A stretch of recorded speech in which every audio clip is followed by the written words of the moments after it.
رب نواز کے اٹھائے گئے قدم کے اثرات بھگت رہی تھی۔ نسیم کی خودکشی کے بعد ابا بستر سے لگے تو پھر 3 سے 4 مہینے کے اندر اندر بیٹی سے جا ملے تھے۔ روبینہ کی تو دنیا ہی اجڑ گئی تھی۔ ننھے شہزادوں اور حق نواز کی خاطر اسے زندگی کی طرف لوٹنا پڑا تھا، مگر اب اس کا ایک پیر اپنے گھر تو ایک ابا کی حویلی میں ہوتا تھا۔ ابا کی وفات کے 6 ماہ بعد ہی حق نواز نے اسے مشورہ دیا تھا کہ اسے بلال کی شادی رانو سے جلد از جلد کر دینی چاہیے، کہ جلد یا بعد دیر تو ایسا ہونا ہی تھا، مگر فی الوقت یہ اشد ضروری تھا کہ ابا کی حویلی بھی ویران پڑی تھی اور وہ اپنا گھر چھوڑ کر وہاں جاتی تب اس کے گھر میں 100 مسئلے مسائل ہو جاتے تھے۔ ایسے میں اس نے جیسے ہی بلال کی شادی کا بیڑا اٹھایا، بلال کی طرف سے اسے ملازمین کی زبانی سنگن ملی تھی کہ اس کا بشیر کامے کے گھر بڑا آنا جانا ہے، اور اسے 2-3 بار اس کی بھتیجی سونی کے ساتھ بھی دیکھا تھا لوگوں نے۔ رب نواز کی ڈسی روبینہ ٹھٹک تو گئی تھی، مگر سوچ کر دل کو تسلی دی تھی کہ بلال ایسا نہیں لگتا۔ دوسرا، وہ رب نواز کا حشر دیکھ چکا تھا، جیسے مرضی کی شادی کرنے پر روبینہ نے در بدر کرا دیا تھا، نہ صرف گھر سے بلکہ گاؤں سے بھی۔ مگر اس کے سر جھکا کر سونی سے شادی کے ارادے کو سن کر وہ بھڑک اٹھی تھی۔ شادیاں تو ہمارے مردوں کی صرف اپنے خاندان میں ہی ہوتی ہیں، ہاں اپنے شوق تم جہاں اور جیسے چاہو پورے کر سکتے ہو۔ بہن کی بات پر بلال نے افسوس سے بہن کی طرف دیکھا تھا۔ کتنے آسان لفظوں میں آپ نے گناہ کبیرہ کا راستہ بتا دیا آپا، وہ دکھ سے بولا تھا۔ میں حق شیرہ کا نکاح چاہتا ہوں سونی سے، اور میں رانو سے بھی دستبردار نہیں ہو رہا۔ سونی یہاں قدم بھی نہیں رکھے گی، نہ ہی اس کا حویلی سے کوئی تعلق ہوگا۔ پھر آپ کو کیا اعتراض ہے؟ ہے اعتراض، وہ ہاتھ نچا کر بولی تھی۔ ہم تو ملازم بھی نسل اور نسب دیکھ کر رکھتے ہیں، اور تم دیوی بے نسلی اور کمی کمین لانا چاہتے ہو تاکہ ہماری خالص اور خاندانی نسل میں گندے خون کی ملاوٹ ہو جائے۔ نہ بھائی، جب تک میں زندہ ہوں تو ایسا ناممکن ہے۔ 2 ٹوک بولی تھی۔ آپا مت بنے اتنی ظالم، وہ شریف لڑکی ہے، مجھے پسند ہے، مت مجھے بھائی رب نواز جیسا قدم اٹھانے پر مجبور کریں۔ وہ گڑ گڑایا تھا۔ شوق سے رب نواز جیسا قدم اٹھاؤ، پھر اسی جیسے انجام کے لیے بھی تیار رہنا۔ اس حویلی سے اور مجھ سے تمہارا کوئی رشتہ نہیں ہوگا۔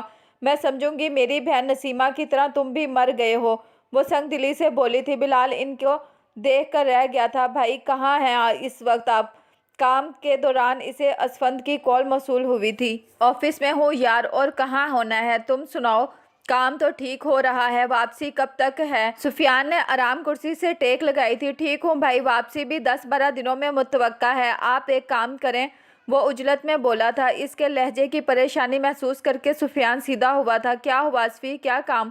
بھائی کشف سے رابطہ نہیں ہو رہا کچھ دن سے، اور جب لاسٹ ٹائم بات ہوئی میری اس سے اسفند کے کشف سے ہونے والی پچھلی بات چیت کا حوالہ دیا تھا۔ پھر سفیان نے مختصر پوچھا تھا۔ بھائی آپ جائیں رقیہ آنٹی کے گھر، کشف بہت جذباتی ہے، جذبات میں آ کر ایسے ایسے فیصلے لے لیتی ہے کہ عام حالات میں انسان سوچ بھی نہیں سکتا۔ مجھے عجیب سا محسوس ہو رہا ہے، پتہ کریں، بتائیں کہ کچھ ایسا ہوا تو نہیں ہے؟ ماں کا بھی کچھ پتہ نہیں چلتا کب کیا کر بیٹھیں۔